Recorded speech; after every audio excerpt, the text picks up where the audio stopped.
Oh, oke, ya udah kalau gitu itu mah udah anggap selesai aja lah ya, artinya ini seperti itu. Intinya kita dapat misalkan kita akan menginvestigasi forensik, oh lantainya dia misalnya mengalami suatu landutan atau terlihat pada misalnya expose ya plafonnya ya, dia terlihat retak-retak nih, wah retak-retaknya malah retak-retak lentur. Retak lentur tuh tadi gimana? Dia tegak lurus biasanya di tengah ya. Wah ini gawat nih.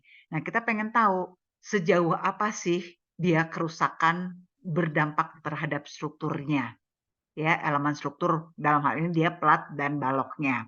Nah, jadi kamu melakukan salah satunya adalah dengan cara melakukan uji pembebanan atau loading test, yaitu tadi kayak tadi ya. Jadi kalian bisa bikin bak-bak air ya, secara besar gitu, kayak bikin kolam renang di atas platnya itu nanti dikasih air sedikit demi sedikit. Oh misalnya nol, kalau nol landutannya, nah tuh tapi di bawahnya, di bawah plafonnya, di bawah platnya itu kamu taruh dial gauge atau LVDT, artinya dia untuk mengetahui berapa besarnya landutan. Nah, kamu sebar titik-titik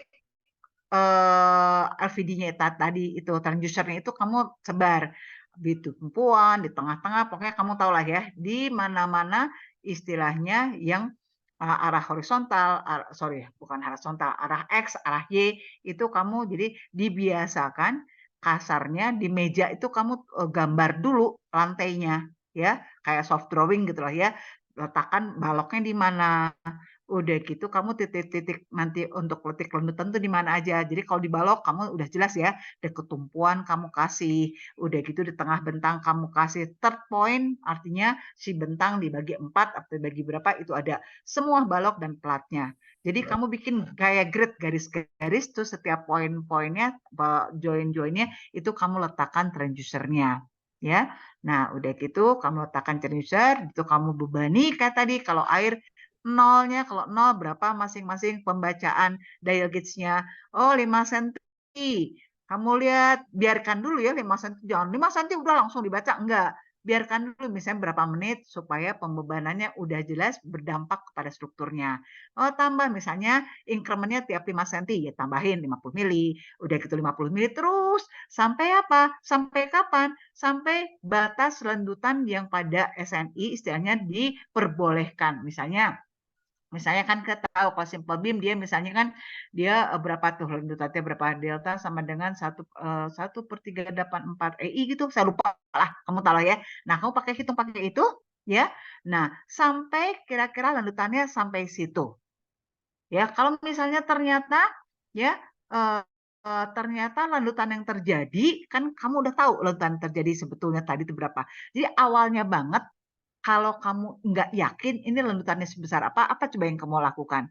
Kamu bisa pakai teodolit, pakai apa namanya, alat ukur non surveying ya.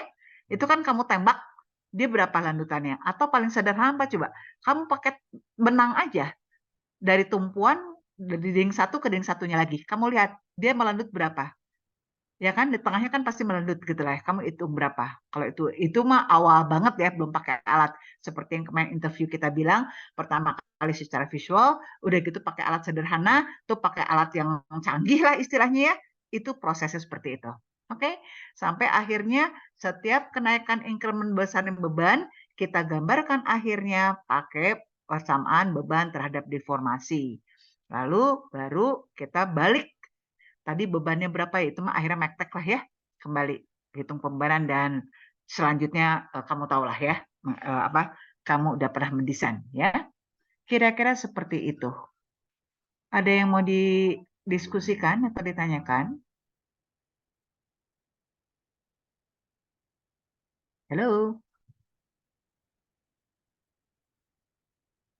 Ya, nggak nyaman saya pera, kamu diam aja.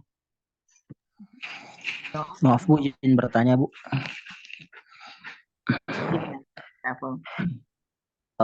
Untuk di proyek yang saya yang Boleh sekarang nggak ya Bu. lihat Nah, wajah ini kamu? Tolong dong, kita kan lagi diskusi, monitornya dinyalain semua dong, sambil tolong di ini, di apa namanya, di foto untuk BAP ya. Jadi dari sini kan nanti jurusan bisa lihat siapa yang hadir dari nama-nama kalian. Yang nggak ada ya berarti dianggap tidak hadir. Oke. Yuk, PJ-nya masing-masing ngefoto, udah gitu nanti share sama saya. Siapa yang nggak hadir ya ditulis ya. Yuk, mangga Saiful silakan. Ya Bu izin bertanya terkait tadi ya loading test. Nah untuk yang di proyek yang saya sekarang kan belum ada rencana untuk loading test ya Bu. Nah cuman terkait tadi yang lendutan dari setiap strukturnya, nah itu dari proses pengecoran aja itu kan standarnya itu nggak boleh lebih dari 3 mili ya Bu kalau dari desain di sini. Nah tapi sebelum adanya loading test saja itu udah ada penurunan Bu. Nah itu apakah ketika nanti dilakukan loading test bakal terjadi penurunan lagi itu bakal bahaya atau tidak ya Bu terhadap strukturnya? Iya. Jadi intinya begini tadi, betul kenapa kita melakukan loading test karena tadi yang tadi kita tidak yakin segala macam lah ya. Nah, betul tadi yang Bu belum apa-apa udah ada nih sekian mili gitu lah ya. Nah, jadi yang tadi kita lakukan loading test itu sebetulnya kita pengen meyakinkan karena kita udah tahu itu ada kerusakan mau kita perbaiki gitu loh. Nah, kita perbaikinya seperti apa? Kan kita pengen tahu yang aktualnya yang sekarang itu kapasitas aktual yang sekarang itu berapa supaya kita tahu sebanyak apa kita harus perbaiki. Perbaiki itu berarti kembali ke keadaan rencana ya kan kapasitas rencana atau kita mau retrofit perbaikan sekalian diperkuat gitu lah. Nah, berarti kan kita pengen tahu. Jadi sekarang itu yang kondisi sekarang itu berapa kapasitasnya gitu lah. Nah, salah satunya adalah kita bisa mengambil tadi itu beban itu sampai sampai berapa maksimum bisa seperti kamu bilang tadi. Bu, tadi kan lagi misalnya lagi ngecor aja tadi Bu udah terjadi 3 mili misalkan gitu. Atau malah misalnya 10 mili, 10 mili itu misalnya bentangnya 30 meternya, bentangnya 5 meter mah tuh udah kacau ya, ya enggak? Nah, misalnya seperti itulah ya. Nah, dari situ kan bisa dibalik gitu loh. Jadi dengan deformasi sekian, berapa sih beban terjadi gitu loh.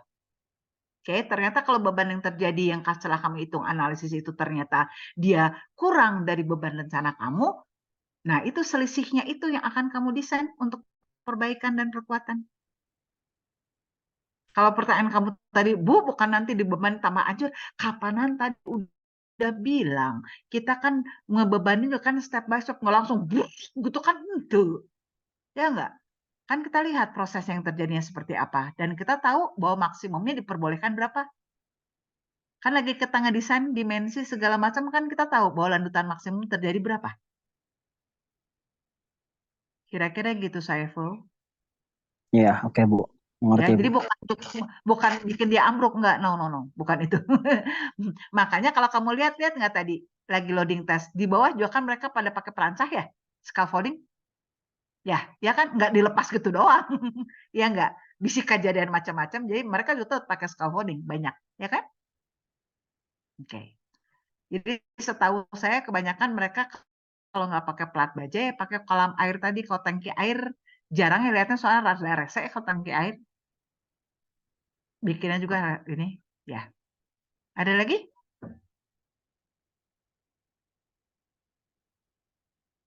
Ada lagi yang mau ditanyakan? Pak Lupi, wajah kamu tunduh pisan. Ada yang mau didiskusikan? Itu saya sedikit bingung di tempat PKL saya.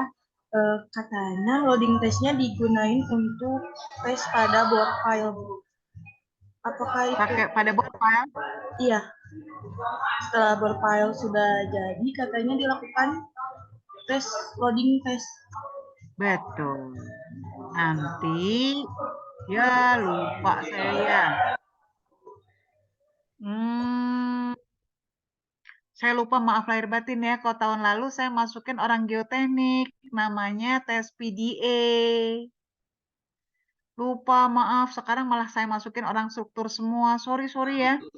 Kalau enggak gini deh, kalau ada waktu nanti satu pertemuan saya minta nanti orang struktur, orang geoteknik presentasi aja lah. Lalu dulu mereka ke lapangan ada, kita punya alatnya PDA.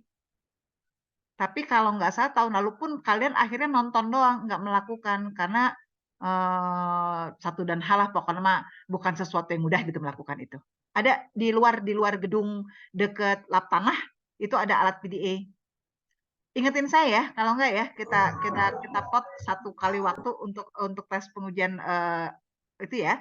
Jadi itu betul. itu juga untuk ngecek apakah pondasi yang sudah tertanam itu artinya mencukupi nggak sesuai rencana kita aktualnya. Oke? Itu fungsinya. Nggak bingung lagi kan sekarang? Terima kasih.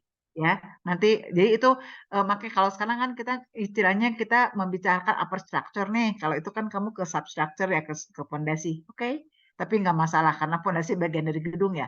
Sorry lupa ya.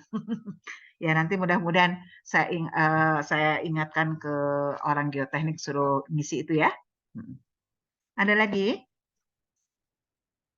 Ingetin saya nanti ya. Yuk, ada lagi? Mudah-mudahan orangnya punya waktu karena rencana saya adalah minggu keempat sebelum terakhir itu kan kalian semua yang RPL ataupun tidak kan sudah pada melakukan pengujian kan ya.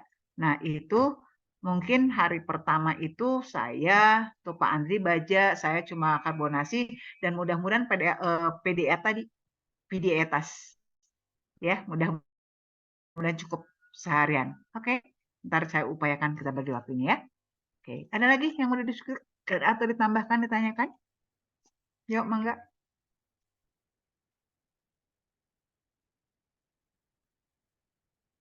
Yuk, saya pengen tahu nih orang-orang yang di lapangan yang udah PKL. Yuk, mangga share supaya mengingatkan saya juga. Dito, kamu apa yang tadi di lapangan kamu, Dito? Eh, Kalau dari saya, Bu, kebanyakan kerusakan dari beton itu honeycomb sih. Oh gitu. Ya, Itu mah pelaksanaan semua ya. ya betul, Bu. Yang lain? Ada masukan lagi? Oke, jadi gini. Ini kan kita minggu keempat. Minggu ketiga. Ya, nah minggu kelima seperti saya bilang nanti kan istilahnya bisa jadi saya ngisi, bisa jadi soalnya kalau saya ngisi minggu kelima berarti saya 6 kali masuk sama nanti terakhir lagi kita pengujian ya. Nah, namun demikian untuk minggu keempat depan ya istilah saya sudah habis nih membicarakan materinya kecuali nanti kita diskusi. Nah, tapi yang saya inginkan adalah kamu tetap mengerjakan tugas kamu kemarin ya diselesaikan seselesainya. Tadi kita sudah bahas dengan hipotesis segala macam, oke? Udah gitu, yang kedua adalah minggu depan saya pengen per kelas, nanti kita kayaknya nggak usah digabung lagi kali ya. Minggu depan itu kita lakukan per kelas sekitar 30 tadi ada? Hampir ya?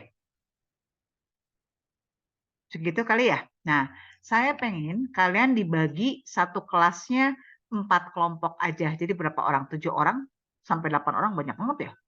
Nggak apa-apa lah soalnya waktu kita habis ya. Untuk presentasi, apa yang dipresentasikan? Kalian mempresentasikan salah satu pengujian untuk menguji beton. Oke, ya. Nah, untuk menguji beton, kamu short dari manapun terserah ya. Nah, jadi nanti kalian presentasi hanya 15 menit, tapi kita lebih banyak ke diskusi. Oke, nah jadi nanti saya minta hari ini kamu langsung bikin grup per kelas ya. Tadi satu kelasnya 4 kelompok aja. Udah gitu, nanti kamu tulis atau mungkin nanti saya kasih masukan apa aja alat-alat atau pengujian apa aja, itu nanti kamu cari. Nanti kamu sebelum minggu depan, sebelum hari minggu depan tuh kalau nggak hari Kamis, hari Rabu ya, yang 2 kelas kan ya. Sebelum sehari sebelumnya atau 2 hari sebelumnya, kalian sudah share sama saya PPT-nya. Ya, kenapa? Karena saya pengen tahu apa yang kamu presentasikan tuh benar, yang benar gitu loh.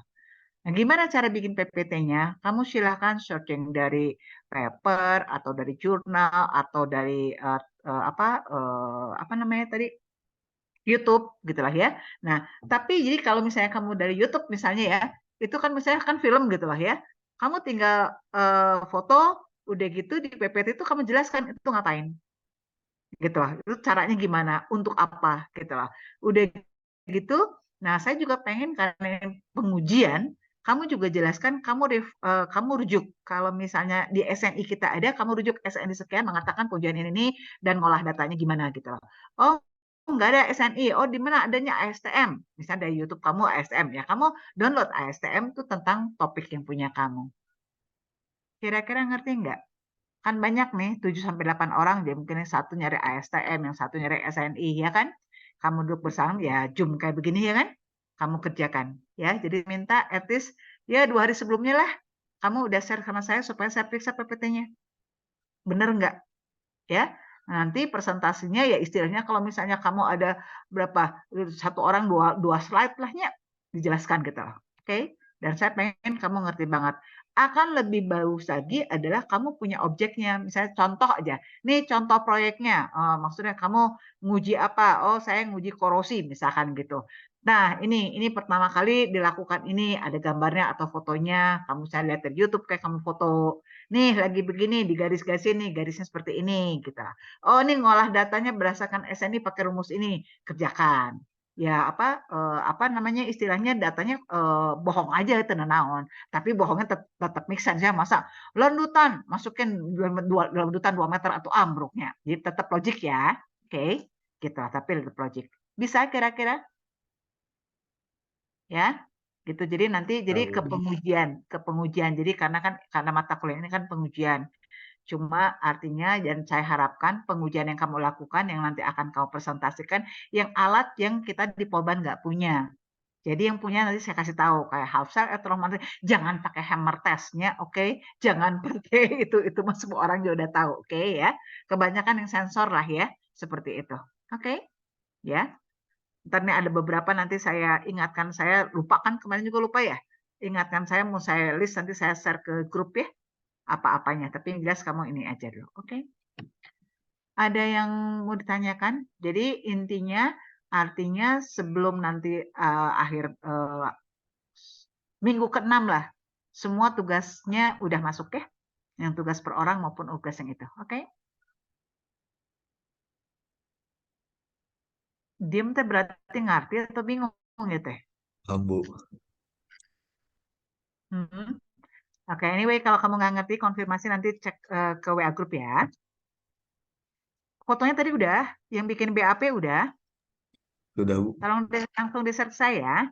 Baik, Bu. Oke, kalau tidak ada yang mau didiskusikan, ditanyakan, kita akhiri ya. Oke, Assalamualaikum. Waalaikumsalam. Waalaikumsalam. Terima kasih banyak Ibu.